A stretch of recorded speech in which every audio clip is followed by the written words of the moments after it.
World War I wasn't just a clash of empires. It was a brutal experiment in human endurance. Ordinary men were pushed into an environment no one had ever experienced. Industrialized warfare, chemical weapons, endless artillery barrages, trench rot, starvation, and the constant knowledge that death could arrive without warning or meaning. Yet in this chaos, humans adapted in ways that continue to teach us about mental resilience, group dynamics, and survival psychology. These lessons weren't abstract ideas written in manuals. They were behaviors forged by people who had no choice but to survive another hour, another night, another offensive. And if we study their minds closely, we uncover rare insights about how people react under sustained stress. Insights every prepper, historian, and survival-minded viewer can use today. With that said, let's get into the heart of it. Lesson 1 is that the mind recalibrates normal far faster than we think. Frontline soldiers in 1914 entered the war with civilian expectations, but the constant shelling and harsh conditions forced rapid psychological adjustment.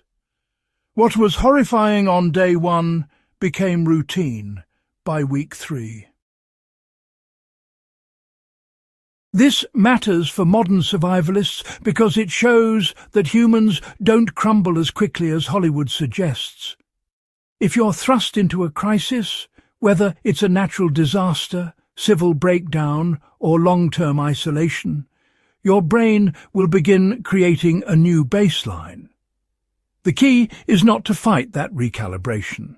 For example, when starting a difficult training regimen, a cold weather exposure routine, or a long-term preparedness challenge, resistance always spikes at the beginning.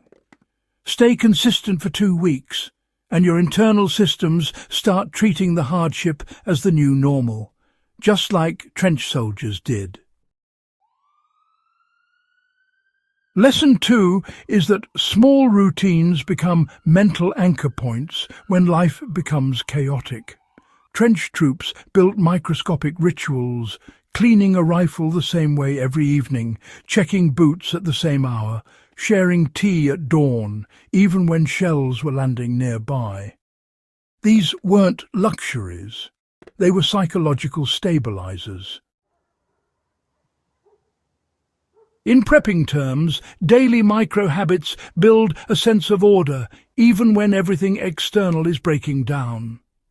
If you ever find yourself in an off-grid situation or extended crisis, establish a morning ritual, a cleaning pattern for your tools, or a nightly wind-down process. The ritual becomes the anchor. That's exactly how men survived months of bombardment without losing their minds. Lesson 3 is that social bonds become stronger survival tools than weapons. There's a reason historians emphasize camaraderie among soldiers, but what's often missed is why it mattered so much. Troops exposed to extreme pressure didn't just fight for nations. They fought for the man on their right and left. That psychological shift increased endurance far beyond individual capacity. For preppers, this lesson is extremely practical. Build your network now.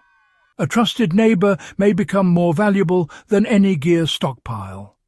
Even forming a 3-person mutual aid agreement, shared communication plans, shared responsibilities, shared vigilance, mirrors the fire team loyalty that sustained soldiers during the worst trench engagements. Lesson 4 is that humans can function under fear as long as fear has structure. Unstructured fear breaks the mind, but structured fear, meaning you know what you're afraid of and why, can actually sharpen decision-making. Soldiers in the Great War eventually learned the patterns of enemy bombardments, rifle fire rhythms, and nighttime movements. Predictability, well, it turned fear into manageable data. If you're prepping for real-world threats, study them until they stop being abstract. Learn the specific signs of an approaching storm, the stages of a supply chain failure, or the behavioral cues of people under duress. Information converts fear into task lists, just as trench veterans turned horror into routine survival work. Lesson 5 is that the mind protects itself by narrowing focus during prolonged stress. Lesson 6 is that humour becomes a survival engine, not a luxury. Lesson 7 is that humans become resourceful when scarcity forces creativity. Lesson 8 is that long-term stress reveals a person's true framework, not their temporary emotions. If you found these lessons meaningful and want more historical deep dives built for serious survival thinkers, make sure you subscribe to Warfield Prepper Chronicles, share this video with fellow history buffs, and help grow a community that learns from the past to prepare for the future.